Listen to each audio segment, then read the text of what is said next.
Agora foi.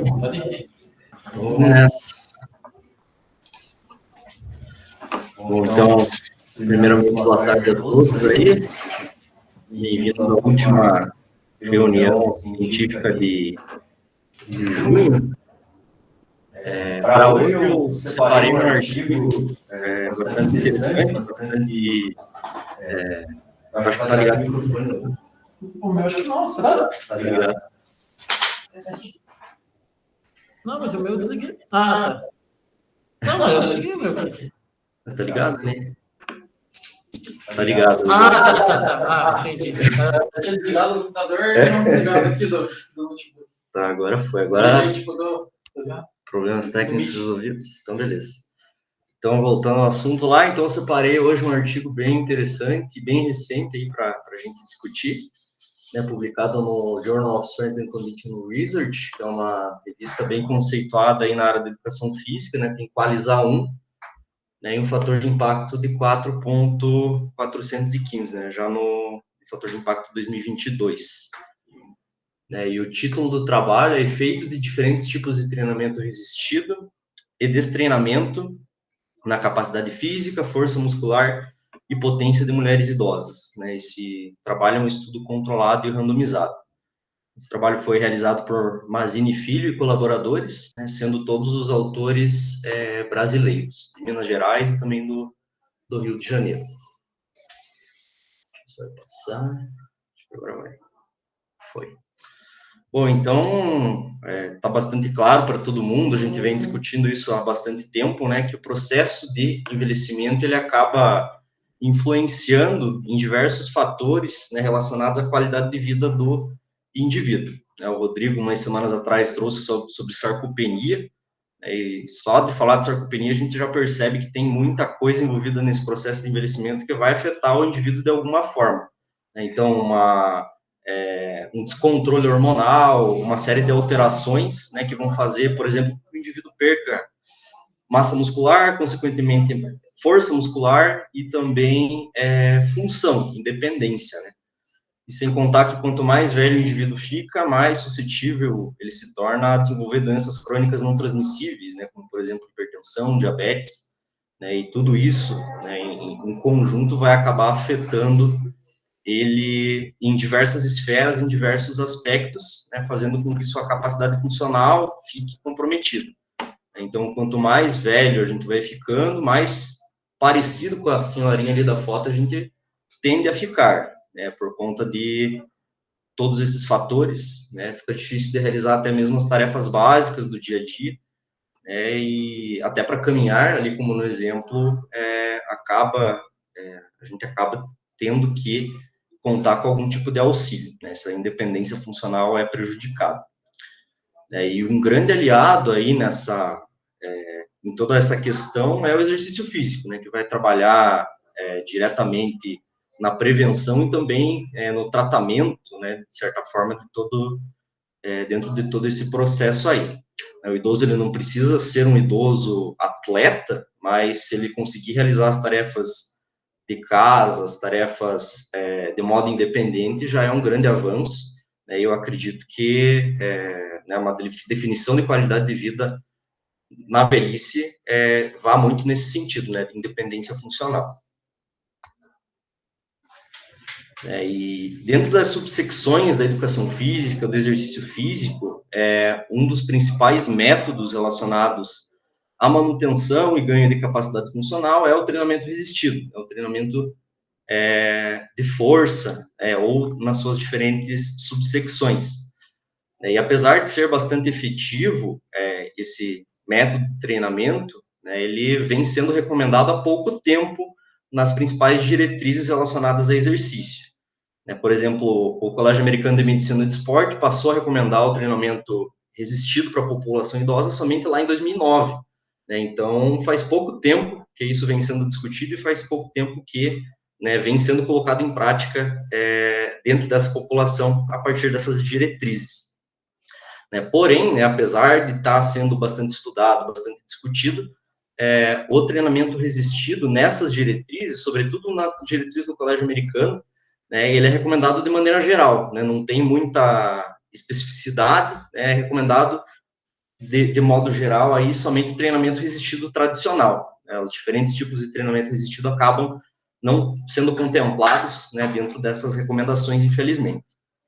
Né, e aí que a gente para pensar, né, o treinamento resistido ele é extremamente interessante, ele tem diversas subsecções, mas por que será que só o exercício tradicional, o treinamento resistido tradicional, ele é recomendado? Né? Então, a gente vai discutir um pouquinho em cima disso hoje.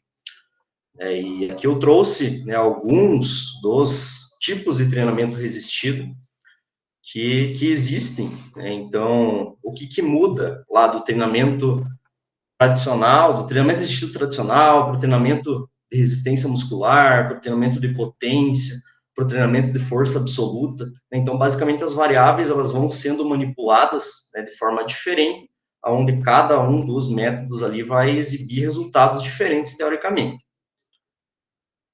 Por exemplo, ali na imagem, né, o indivíduo realizando exercício naquela cadência, com uma carga que aparentemente não está nem fácil, nem difícil, eu diria que ele está realizando um treinamento resistido tradicional. Então, o treinamento resistido tradicional, ele utiliza cargas, né, intensidades de cargas entre 60% e 80% de uma repetição máxima, tem lá de 10 a 15 repetições, normalmente, né, e normalmente vai contemplar exercícios multiarticulares, né, e sendo esse método o mais estudado, o mais presente em pesquisas científicas, né, e mais presentes aí na literatura. Ali a gente tem um exemplo de qual tipo de treinamento, Sabrina?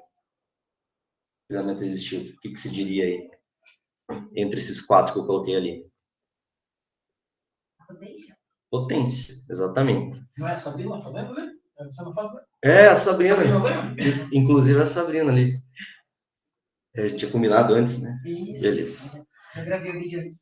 Então, né, o treinamento de potência ele vai ter essa característica exibida ali no GIF, né, de exercícios em máxima velocidade na fase concêntrica, trabalhando com sobrecarga, mas não com uma sobrecarga muito significativa, né, em torno de 50% de uma repetição máxima, né, essa sobrecarga, né, e número de repetições ali parecido com o treinamento resistido tradicional, de 10 a 15 repetições, mais ou menos, e também vai acabar, né, hoje em dia vem sendo bastante utilizado para mensuração de volume, né, das séries e da sessão de modo geral, a perda de velocidade, né, então, algumas diretrizes dizem, a partir do momento que o indivíduo perde 30% da velocidade da fase concêntrica, se você visa a potência, é recomendado que você interrompa o exercício, né, então, né, isso sendo mais utilizado no esporte de alto rendimento, de alto nível, né? Na academia, acaba sendo meio, na prática, né, que a gente tem, acaba sendo meio difícil de controlar isso, né, na realidade que a gente vive aí. E esse outro método aí, Sabrina? Ó, já foi o tradicional e potência. É isométrico. É isométrico. Mas é um treino de resistência muscular ou um treino de força absoluta? Eu acho que resistência. Resistência muscular. Ó, a Sabrina tá matando todas hoje. 100% do também. Então, o treino de resistência muscular, né, ele vai trabalhar com cargas aí moderadas também, né, de 30% a 60% de uma repetição máxima. E como o próprio nome já diz, resistência muscular, né, ele está ligado a resistir à ação da musculatura ali. Então, resistir à força. Então, normalmente tem repetições aí, o número de repetições por série mais elevado, né, acima de 20 repetições por série, mais ou menos. E também, né, o tempo acaba sendo muito utilizado para mensurar a série, né, normalmente, né, em treinamento de circuito se utiliza muito, né, você fala, vamos fazer exercício por 1 minuto, né, cada estação, então acaba sendo um trabalho voltado mais para resistência muscular, e a prancha aí é um exemplo bem clássico desse método. E o que sobrou lá é um treinamento de força absoluta. Então, acaba tendo a característica bem igual a que o senhor ali está fazendo. Cargas visivelmente elevadas, velocidade de movimento bem lenta, né, por conta dessa carga elevada e também por conta da quilagem elevada, o indivíduo ele não vai conseguir fazer um número elevado de repetições de forma consecutiva. Então, as séries, elas normalmente contemplam aí de 3 até 6 repetições. São séries mais curtas e o intervalo de recuperação mais longo, quando comparado aos outros métodos lá. Né, e nos últimos anos, o treinamento resistido ele vem sendo explorado, vem sendo estudado de forma mais específica envolvendo vários tipos de intervenção.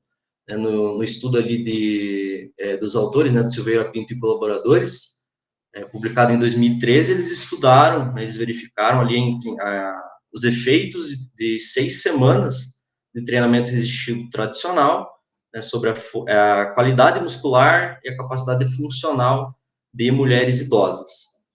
Então, e o que eles acabaram verificando, né, com apenas 6 semanas de intervenção? Em que, em resumo, lá, um programa de treinamento de 6 semanas, ele foi efetivo em aumentar a qualidade muscular dos extensores de joelhos de mulheres idosas.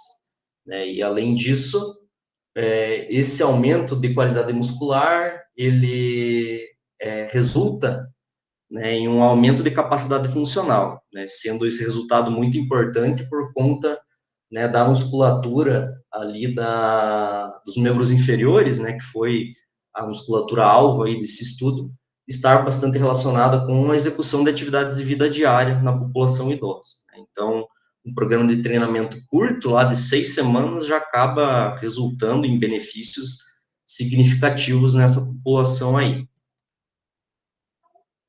E voltando a falar um pouquinho das diretrizes, né, em 2019 saiu esse posicionamento do NSA, que é uma das principais entidades aí relacionadas à recomendação de exercício resistido, e essa recomendação, esse posicionamento envolveu vários especialistas, vários autores de bastante peso aí dentro do treinamento resistido.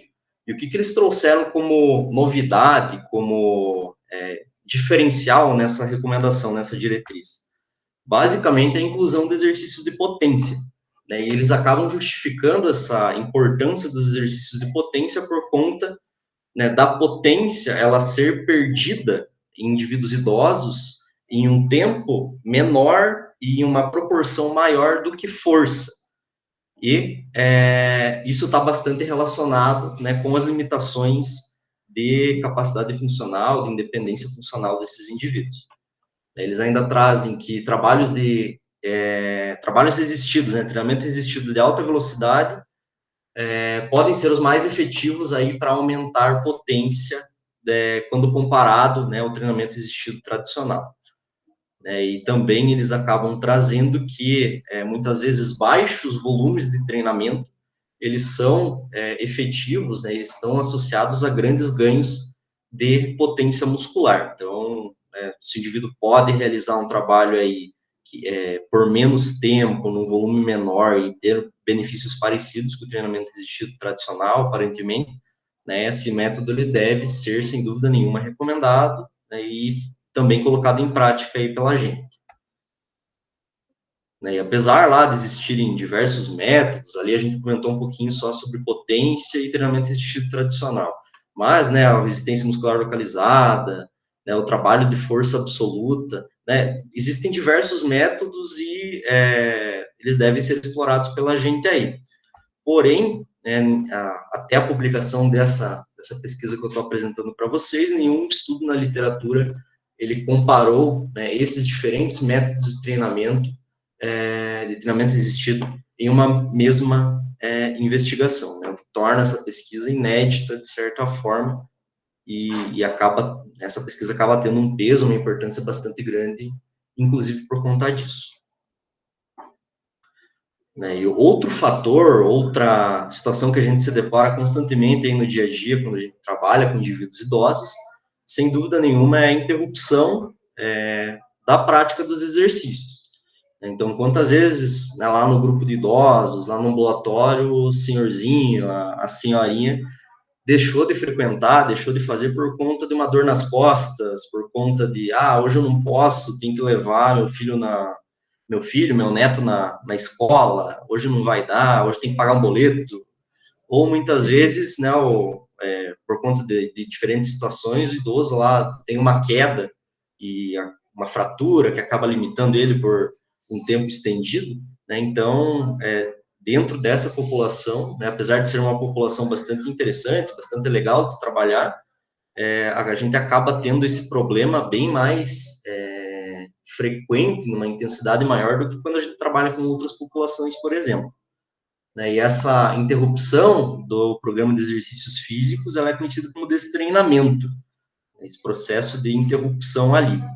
E ele vai estar diretamente relacionado com a redução da capacidade funcional do idoso. Então, é mais do que observado que indivíduos idosos que interrompem o processo de treinamento resistido acabam tendo aí uma redução da sua capacidade funcional em proporções grandes.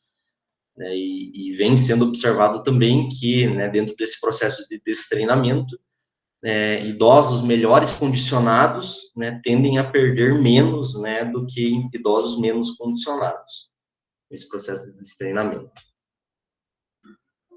E tendo tudo isso aí em vista, né, o objetivo, a proposta da pesquisa foi comparar o efeito de 20 semanas de diferentes tipos de treinamento resistido, né, então, lá o treinamento de resistência muscular, potência, força absoluta e treinamento resistido tradicional, além de 4 semanas desse treinamento, né, sobre a capacidade, sobre a força muscular, potência e capacidade funcional em mulheres idosas. Basicamente, aí, eles iniciaram com 170 indivíduos, se eu não me engano, mas no final das contas, né, foram analisados ali os dados de 95 mulheres.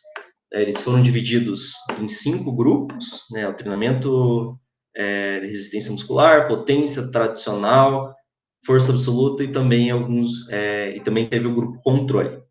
Critérios de inclusão lá, idade entre 60 e 75 anos, ser fisicamente independente, não estar participando de nenhum outro programa de treinamento, né, de forma sistematizada, e não ter experiência com treinamento resistido. Fatores de exclusão, né, os critérios de exclusão lá, limitações musculoesqueléticas, presença de hipertensão ou diabetes descontrolada, e, né, o uso de recursos ergogênicos farmacológicos ou terapia de reposição hormonal. Então, se a velhinha estivesse usando um Dianabol ali, já não poderia participar do estudo. Esse foi basicamente o design experimental da pesquisa, né? Então, os indivíduos eles tiveram 2 semanas iniciais lá de familiarização, foi realizada a primeira avaliação, né? Depois 6 semanas que eles definiram lá como ajuste neural, adaptação neural, a segunda avaliação, depois cada grupo foi para o seu treinamento específico, né, que foi realizado por 12 semanas. Ao final das 12 semanas, os indivíduos realizaram a terceira avaliação, e após essa terceira avaliação, eles ficaram em um processo de destreinamento, né, o processo de treinamento foi interrompido, e após 4 semanas, eles foram reavaliados, foram avaliados novamente lá pela 4ª vez. Então, lá desde o começo até o final, o estudo ele teve uma duração de 24 semanas. E o que foi avaliado lá naqueles 4 momentos? Foi avaliado a força muscular, né, através do teste de 10 repetições máximas, dentro de cada um dos exercícios realizados no programa, né, que eu vou trazer um pouquinho mais para frente quais foram esses exercícios. Ali para mensuração da intensidade, né, de carga e também associando ali a percepção subjetiva de esforço, durante, né, todo o programa foi utilizada a escala Omni, né, que vai lá de 0 a 10, de extremamente fácil a extremamente difícil, e o indivíduo ele reporta qual intensidade ele está percebendo, né, bastante parecida, né, na verdade é uma variação lá da escala de percepção subjetiva de esforço da escala de Borg. Lá na primeira fase, né, na fase de familiarização e de adaptação neural, os indivíduos eles foram instruídos a adotar uma intensidade de carga entre 5 e 7, e na fase de treinamento específico, de 6 a 8. Então, acabou subindo um pouquinho ali a recomendação de intensidade na fase específica. Para avaliação da capacidade funcional, foi utilizado o Senior Fitness Test, né, que envolve lá 6 testes bem básicos, bem simples, né, que podem ser aplicados, né, em qualquer lugar, são de bem fácil entendimento. Então, a flexão de cotovelo em 30 segundos, né, para mulheres sendo adotado uma sobrecarga ali de 2 quilos, teste de sentar e levantar da cadeira, em 30 segundos também, sendo anotado o número de repetições, flexibilidade de membros superiores, né, onde o indivíduo ele tem que encostar um dedo no outro lá e caso ele consiga, caso ele não consiga, daí essa distância ela é medida. Lá o teste de flexibilidade de membros inferiores, né, que foi o teste de sentar e alcançar, levando, né, em conta o mesmo princípio dali, o indivíduo deveria encostar a ponta dos dedos lá na ponta do pé, caso não conseguisse, era medida a distância, e também se passasse, né, da ponta do pé, a medida essa distância positiva também. O teste TUG, né, bem simples, o pessoal no ambulatório realiza praticamente todo dia esse teste, aplica, né, esse teste praticamente todo dia, e o teste de caminhada de 6 minutos, né, que a gente já está careca de falar sobre ele aí. Para a avaliação da potência, né, foi realizada a avaliação da potência de membros superiores e de membros inferiores das idosas. Para potência de membros superiores, né, foi realizado o arremesso da medicine ball de 2 quilos, né, deveriam segurar a bola lá próximo ao peitoral, fazer um movimento explosivo visando atingir a maior distância possível, né, sendo anotada essa distância. E para verificação lá da potência de membros inferiores, foi realizado o salto com contramovimento, né, sendo utilizado o Jump System Pro da Cefise, né, para estar analisando aí a potência, né, e as demais variáveis envolvendo esse teste. Uma curiosidade é que a gente tem ali no departamento essa plataforma, esse tapete de saltos, né, quem sabe dê para pensar alguma coisa aí para estar utilizando esse material, que é bem interessante e, né, que fornece muitas variáveis ali para a gente estar trabalhando, controlando o treinador, a intensidade de treinamento, ou até para fazer uma pesquisa, quem sabe, né, fica aí para a gente dar uma pensada. Falando sobre os exercícios lá, sobre os programas de treinamento. Né, durante todo o estudo foram utilizados os mesmos exercícios, né, desde lá da fase de familiarização até a fase de treinamento específico, os exercícios foram os mesmos. Né, então, leg press horizontal, remada baixa, aqui o indivíduo está fazendo de forma unilateral no GIF, mas no estudo foi de forma conjunta ali, bilateral. Cadeira flexora de joelhos, chest press, e daí eles realizaram lá a flexão de bezerros. Ah, não, a flexão plantar, né? A calf raises lá. E um exercício abdominal, bem simples. Até lá no final dá para a gente discutir um pouquinho, né, esses dois, a inclusão desses exercícios aqui. Mas fica lá para o final a gente conversar um pouquinho. Mas guardem essa informação aí. Aí falando um pouquinho lá sobre o processo de familiarização, então, o processo de familiarização durou 2 semanas, os indivíduos frequentavam o laboratório lá 2 vezes por semana, realizavam 2 séries de 15 repetições em cada exercício, adotando uma intensidade de carga de 50% a 60% de 10 repetições máximas, né, sendo dado 1 minuto de intervalo entre as séries e também entre os exercícios. Lá na fase de adaptação neural, 6 semanas, 2 vezes por semana também, 3 séries de 12 a 15 repetições em cada um dos exercícios, 60% de 10 repetições máximas, né, a intensidade lá, e 1 minuto de intervalo entre as séries e 2 minutos entre os exercícios. Falando um pouquinho lá dos programas de treinamento, né, os programas específicos de treinamento. O treinamento resistido tradicional, né, durou 12 semanas, 2 vezes por semana os indivíduos realizavam de 2 a 3 séries por exercício, né, de 8 a 12 repetições por série, sendo dado 3 minutos de intervalo, tanto entre séries quanto exercícios. Outra informaçãozinha aí que talvez dê para a gente discutir um pouquinho lá no final, guardem ela aí. E foi adotada uma intensidade de 6 a 8, lá como eu já tinha comentado, né, da escala de percepção subjetiva de esforço, né, que foi a escala Omni lá. Sobre o programa de resistência muscular, né, 2 vezes por semana também. Nesse caso, foi utilizado uma série de 20 a 25 repetições por exercício só, 3 minutos de intervalo entre séries e exercícios e mesma intensidade ali adotada no outro método, né, que foi lá de 6 a 8 pontos na escala Omni. O treinamento de potência, né, realizado 2 vezes por semana também, de 2 a 3 séries por exercício, de 8 a 12 repetições, mesmo tempo de intervalo que os outros. Foi orientado os indivíduos, né, a executar o exercício com máxima velocidade na fase concêntrica, né, e aqui a gente tem o terceiro asterisco de hoje, que daí, nesse grupo, foi utilizado, né, uma intensidade baseada no teste de repetição máxima. Então, 50% de repetição, 50% de 10 RM, né, foi utilizado como intensidade aí nesse treinamento específico de potência.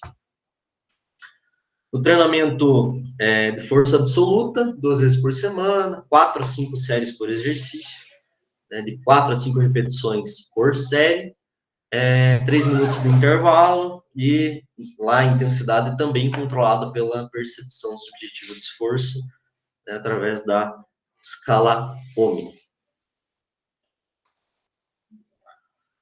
Lá no processo de destreinamento, né, que foi a fase final lá do design experimental do estudo, ele durou 4 semanas, como eu já havia comentado com vocês. Os indivíduos eles foram orientados a manter as atividades de vida diária normal, manter a sua rotina diária. Foram orientados a não realizar exercícios físicos de forma sistemática, né? Então, deveriam evitar. E eles eram monitorados semanalmente. Então, semanalmente, o pesquisador ligava lá para perguntar se estava tudo bem, para reforçar que não era para fazer exercício e tudo mais. Semanalmente, eles eram monitorados. Sobre análise estatística, acho que eu não vou me aprofundar muito nisso, mas, de forma geral, né, foi utilizado o SPSS para fazer todos os testes. Alguns testes bem diferentes, que a gente acaba nos deparando muito no dia a dia aí. Depois, se quiser, dá para a gente comentar um pouquinho, mas, de forma geral, né, também lá no estudo está descrito tudo, e né, se vocês tiverem curiosidade, depois eu mando o estudo, vocês dão uma olhadinha também. Não vai ser nada que vai impactar muito a discussão dos resultados ali. Já indo lá para os resultados, aqui na tabela 1 tem as características básicas dos sujeitos no baseline, lá, né, então antes de iniciar a pesquisa. Características básicas como idade, altura, massa corporal, IMC, né, feitas as comparações ali, não foi observada nenhuma diferença estatisticamente significativa entre as variáveis, né, mostrando que os indivíduos estavam bem pareadinhos ali. Aqui, a figura 3, lá no artigo, é uma figura um pouco extensa, então eu dividi ela em 3 partes, mas de forma geral, né, ele vai demonstrar ali a figura que vai mostrar os resultados dos testes de capacidade funcional. Em todas as tabelas, os gráficos que a gente for ver, os resultados eles vão estar expostos dessa forma, né? Vai ter uma coluna lá da condição pré-treinamento, depois, na segunda avaliação, 8 semanas, ao final da fase específica e também ao final da fase lá de destreinamento. E o que a gente consegue observar a partir desses resultados aí? Bastante letrinha, bastante informação para a gente estar analisando, mas de forma geral, aqui o teste de flexão de cotovelos e o teste de sentar e levantar, eles acabam se parecendo bastante, né, os resultados aqui. E de forma geral, o que se observa? Se observa que, né, com o passar do tempo lá, com o andar da carruagem, com o passar do processo de treinamento do estudo, né, os indivíduos eles foram melhorando, né, foram tendo uma melhora significativa no desempenho lá de flexão de cotovelos e também no teste de sentar e levantar. Ao final do processo de treinamento, lá quando eles analisaram no final do processo de destreinamento, eles verificaram que todo mundo acabou perdendo significativamente, mas não perdendo a ponto de chegar ao baseline lá, então. Então, eles ganharam significativamente, aqui no período de pausa, eles perderam de forma significativa, né, quando comparado esse resultado com esse, mas quando comparado os valores lá ao final do processo de treinamento com os valores do baseline, né, verificou-se que eles ainda estavam apresentando valores estatisticamente superiores. E aqui uma outra coisinha que dá para a gente destacar, né, que o treinamento de potência, que é essa segunda barra aqui, ele acabou apresentando certa vantagem, tanto no teste de flexão de cotovelos, quanto no teste de sentar e levantar, né, esse grupo acabou apresentando vantagem quando comparado ao treinamento resistido tradicional. Flexibilidade de membros superiores, não foi observada nenhuma interação significativa em nenhum momento. Na flexibilidade de membros inferiores, né, foi bem diferente aí esses ganhos, mas de certa forma, lá na 20ª semana, né, todo mundo acabou apresentando benefícios significativos, né, e após o processo de destreinamento aí, eles acabaram tendo perdas, né, e o grupo treinamento de potência e força absoluta ainda apresentando valores estatisticamente superiores quando comparados ao baseline.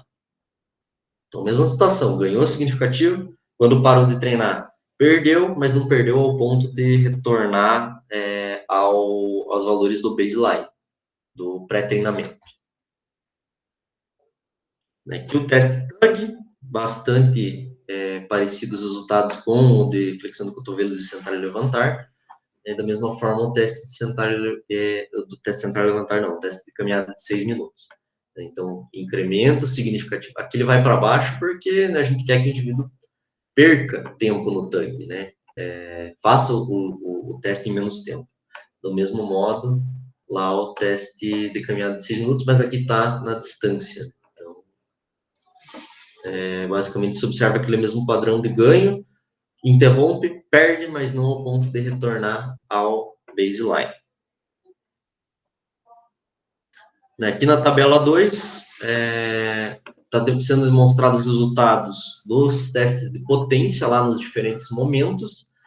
E o que a gente consegue observar? Né? Falando primeiramente lá do teste de potência de membros superiores, de membros inferiores, perdão. Então, lá na 8ª semana, todo mundo melhorou significativamente.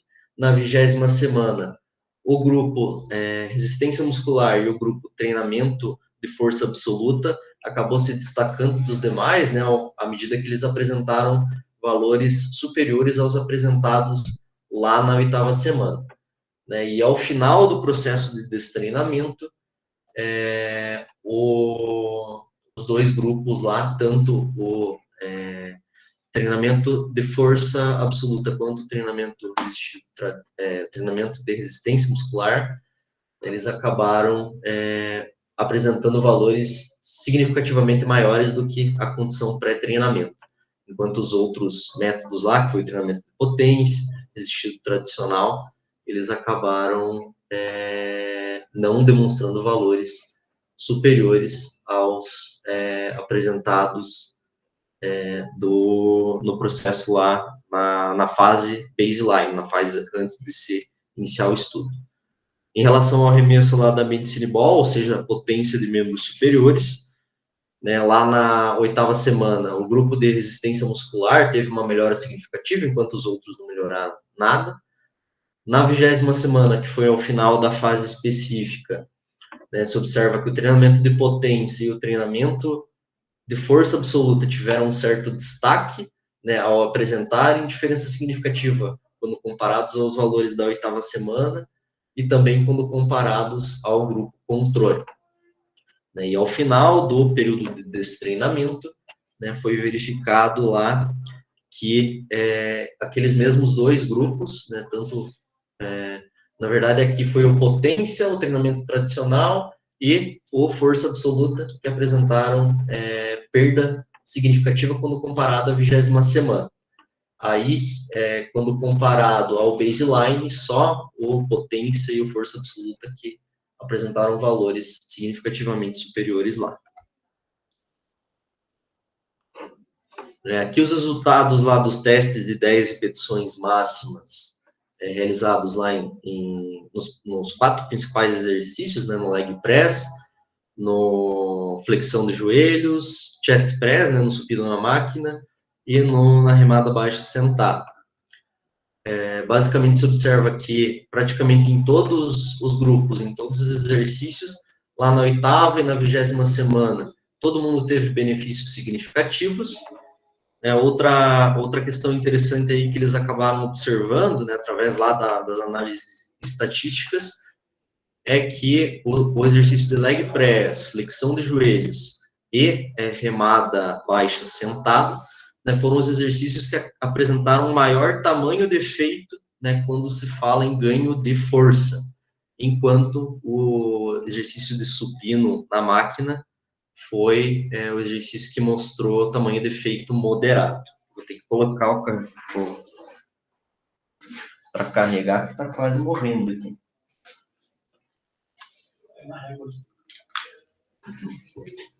Aqui em cima, né? Putz, tá os dois ligados. Pode pôr. Ah, tira o meu. Não, foi. Foi bom. Vai caber? Vai dar boa. Ih, pagou tudo. Não pagou nada. Não.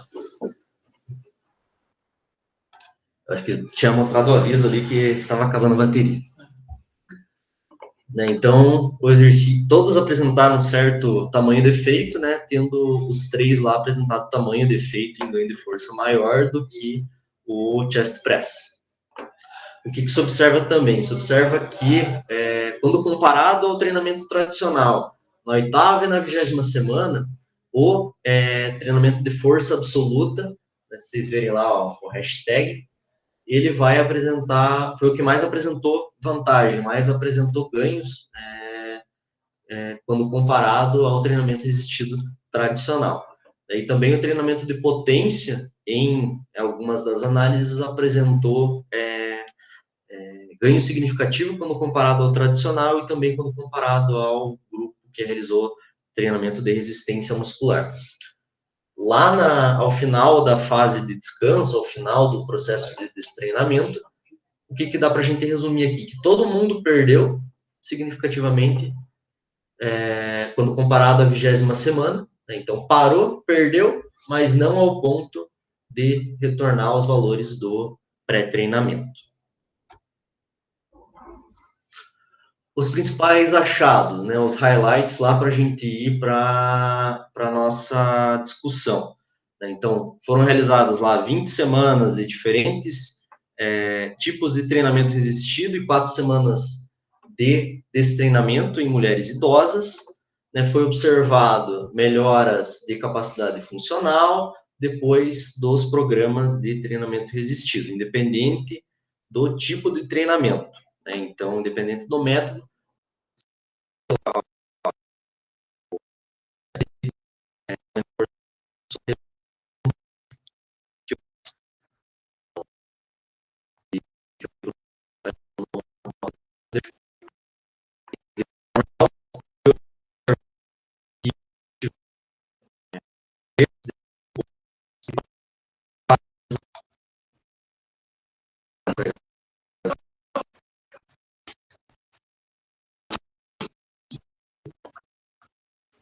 agora foi.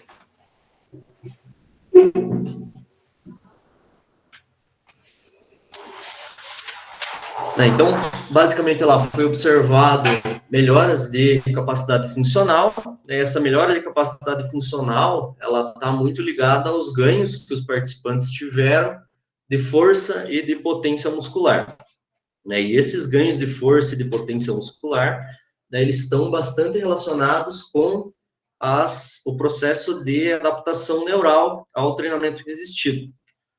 Então, um estudo bastante interessante lá do Kramer e do Deschenes, de 2002 ainda, ele vai demonstrar que, basicamente, nas primeiras 20 semanas de treinamento resistido, os ganhos, eles acabam sendo prioritariamente por conta de ajustes neurais. E esses ganhos hipertróficos, eles vão acabar sobressaindo ali após a 20ª semana, aproximadamente. E quais tipos de adaptação, quais tipos de ajuste neural que acabam acontecendo dentro desse período de 20 semanas, principalmente. Então, uma melhora de coordenação, uma maior aplicação de tensão, maior recrutamento de unidades motoras, a inibição da atividade de musculaturas antagonistas ao exercício que está sendo realizado, e também uma inibição lá do órgão tendinoso de Golgi, permitindo que os indivíduos realizem o exercício atingindo tensões maiores do que nos treinamentos anteriores. Então, quanto mais treina, mais acaba adquirindo esse ajuste aí. Como eu tinha comentado, o treinamento de força absoluta e o treinamento de potência foram os que apresentaram os melhores resultados, e na literatura vem tendo bastante destaque e vem sendo bastante discutido, que o treinamento com altas cargas e com altas velocidades, então o treinamento de força absoluta e o treinamento de potência, eles acabam sendo uma das melhores estratégias aí por conta de promoverem grande recrutamento de unidades motoras e maior sincronização entre elas também. O treinamento de potência, ele vai estar bastante relacionado com as atividades de vida diária, como a gente já comentou anteriormente, e, consequentemente, lá com os ganhos de capacidade funcional. Se o indivíduo ele tem boa capacidade funcional, provavelmente ele acaba sendo independente, acaba realizando as atividades de vida diária de forma sozinha, de forma a não necessitar de um auxílio aí de uma terceira pessoa. O treinamento de potência, ele deve ser considerado, sem dúvida nenhuma, quando o objetivo é ganho de capacidade funcional. O treinamento resistido, de forma geral, ele vai promover benefícios em diversas esferas, em diversos tópicos relacionados à saúde do indivíduo. Então, o indivíduo vai melhorar sua flexibilidade, agilidade, equilíbrio, vai caminhar mais rápido e vai melhorar a sua capacidade aeróbia máxima, vai melhorar o seu VO2, sobretudo quando a gente fala de indivíduos idosos. Na presente pesquisa, em relação a esses tópicos lá, principalmente os primeiros lá, foi observado que a flexibilidade acabou não sendo incrementada, essa flexibilidade de membros superiores dos indivíduos. Um estudo bem interessante lá de Higman e colaboradores, eles basicamente compararam o treinamento de potência com o treinamento resistido tradicional em mulheres idosas. E o que eles observaram após 12 semanas de treinamento?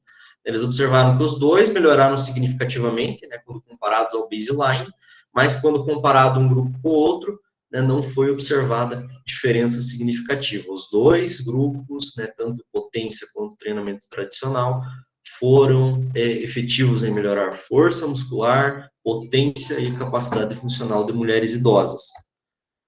No outro estudo lá de Pereira e colaboradores, foi observado, o que eles realizaram? Eles dividiram os indivíduos em dois grupos, os idosos em dois grupos, um grupo realizando treinamento de potência e outro grupo foi somente controle.